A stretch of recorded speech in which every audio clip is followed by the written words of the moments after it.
हाय, good evening दोस्तों। आज हम बात करेंगे एक इम्पॉर्टेंट टॉपिक के बारे में जिसके बारे में नॉर्सेट हर एग्जाम में पूछता है, चाहे तो प्री में पूछो चाहे मेंस में पूछो। इससे एक या दो क्वेश्चन आ ही जाते हैं। तो हम बात कर रहे हैं मैग्नीशियम सल्फेट की। मैग्नीशियम सल्फेट कब काम में लिया जाता है, इसकी डोजेस कैसे दी जाती है और कौन कौन से मेथड से हम इसे दे सकते हैं, इसको देते टाइम हमें किन किन चीज़ों का ध्यान रखना चाहिए, इसके साइड इफेक्ट क्या होते हैं। ठीक है, तो हम सबसे पहले बात करते हैं मैग्नीशियम सल्फेट। मैग्नीशियम सल्फेट जो है वो ड्रग ऑफ चॉइस है। ड्रग ऑफ चॉइस किसकी है? ये प्री एक्लेम्पशिया की। किसकी है? प्री एक्लेम्पशिया की। अब इसके तीन काम होते हैं। तीन काम कौन कौन से होते हैं? सबसे पहले तो ये क्या करेगी? एंटी कन्वल्जेंट की तरह कार्य करेगी, मतलब ये सीजर को प्रिवेंट करेगी, सीजर को रोकेगी। फिर दूसरा है कि वेजोडाइलेटर की तरह काम करती है। क्या करती है? वेजोडाइलेटर की तरह काम करती है। बीपी है उसको भी ये कम करेगी। अब हम बात करते हैं कि मैग्नीशियम सल्फेट है उसकी डोज कितनी होती है। तो मैग्नीशियम सल्फेट का एक एम्पूल आता है 2 ml का, और ईच ml कंटेंट 0.5 mg मैक्सेल होता है। मतलब 1 ampoule is equal to be 1 mg, या फिर ऐसे भी बोल सकते हैं कि 2 ml में कितना होता है? 1 mg होता है। अब इसकी डोज कैसे दी जाती है उसके बारे में बात करते हैं।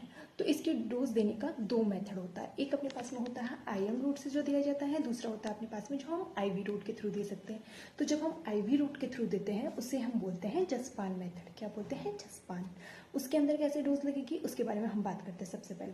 तो सबसे पहले जसपान मेथड क्या होता है? आईवी रूट से जाएगा। अब इसमें दो चीज़ें होगी, एक होता है लोडिंग डोज कैसे दी जाती है, दूसरा होता है कि मेंटेनेंस कैसे चलाएंगे। तो लोडिंग डोज के अंदर हमें ये करना पड़ता है कि 4 ग्राम कितना हुआ? 4 ampoule is equal to be 4 gram हुआ। उसको देना होता है हमें आईवी।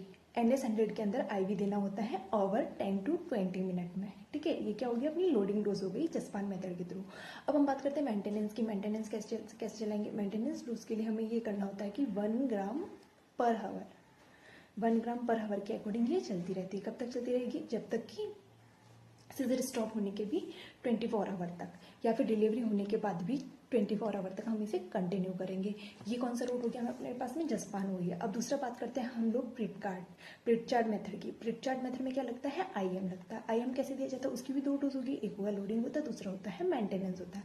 अब हम बात करते हैं लोडिंग डोज। लोडिंग डोज उसमें कैसे दिया जाता है? लोडिंग डोज जो है उसमें 20% का दिया जाता है। 20% मीन लोडिंग डोज में ये होगा कि हम लोग पहले क्या करेंगे? 4 ग्राम लेंगे। 4 ग्राम मीन्स 4 एम्पूल हो गया। अब उसको डाइल्यूट करेंगे। डाइल्यूट कितने में करेंगे? 12 ml NS में करेंगे, और ये हमें देना होता है ओवर 5 to 10 मिनट में स्लो देना होता है। क्या देंगे? ये तो आईवी देंगे। उसके बाद हम बात करते हैं कि इसी के साथ लगेगा 10 ग्राम लगेगा। 10 ग्राम क्या लगेगा? आईएम लगेगा। आईएम कैसे लगेगा? 5 ग्राम ईच बटक्स पे लगेगा। ठीक है, तो ये इसकी क्या होगी? लोडिंग डोज होगी। अब बात करते हैं मेंटेनेंस डोज की। मेंटेनेंस डोज के अंदर हम वही करेंगे कि एवरी 4 आवर में हम लोग इसे 5 ग्राम देंगे ईच एंड अल्टरनेटिव बटक्स पे देंगे। ठीक है, तो ये हुआ कि हम लोग किस मेथड से इसे दे सकते हैं। अब बात रही है कि मैग्नीशियम सल्फेट देने के टाइम हम लोगों को क्या क्या चीज़ ध्यान रखना पड़ता है, या इसके साइड इफेक्ट क्या हो सकते हैं। अब हम बात करते हैं इसके साइड इफेक्ट की। साइड इफेक्ट के टाइम जब भी पेशेंट को MgSO4 चले हैं तो इसमें थ्योरोपेटिक रेंज कितनी होनी चाहिए? 4 to 7 मिली इक्वल होनी चाहिए। अगर मोर देन 10 है मीन्स वो टॉक्सिसिटी कोज करेगा। और जब भी मैग्नीशियम सल्फेट की टॉक्सिसिटी होगी तो सबसे पहले जो होगा वो पटेला रिफ्लेक्स या फिर डीप टेंडन रिफ्लेक्स जो होगा वो क्या होना? डिक्रीज होना स्टार्ट होगा। तो सबसे पहले सिम्टम कौन सा देखने को मिलेगा? कि डिक्रीज पटेला रिफ्लेक्स। ठीक है, फिर दूसरी हम बात करते हैं इसमें रेस्पिरेटरी रेट को मॉनिटर करना होता है, क्योंकि ये क्या करवाता है? रेस्पिरेटरी डिप्रेशन करवाता है। तो रेस्पिरेटरी रेट अगर 12 ब्रीथ पर मिनट से कम है तो ये भी इंडिकेट करता है कि क्या होगी? मैक्सेल की टॉक्सिसिटी होगी है। अब हम बात करते हैं यूरिन आउटपुट। यूरिन आउटपुट इसमें कितना होना चाहिए? 30 ml पर हावर के अकॉर्डिंग होना चाहिए या उससे ज़्यादा होना चाहिए। अगर यूरिन आउटपुट भी कम हो रहा है तो ये भी इंडिकेट करता है कि क्या हो रही है? मैक्सेल की टॉक्सिसिटी हो रही है। अब हम बात करते हैं कि टॉक्सिसिटी अगर हो गई तो उसे मैनेज करने के लिए हम लोग इसमें क्या देंगे? एंटीडोट जो देंगे वो होगा कैल्शियम ग्लूकोनेट है। कैल्शियम ग्लूकोनेट कैसे दिया जाता है? उसकी 10% कंसनट्रेट।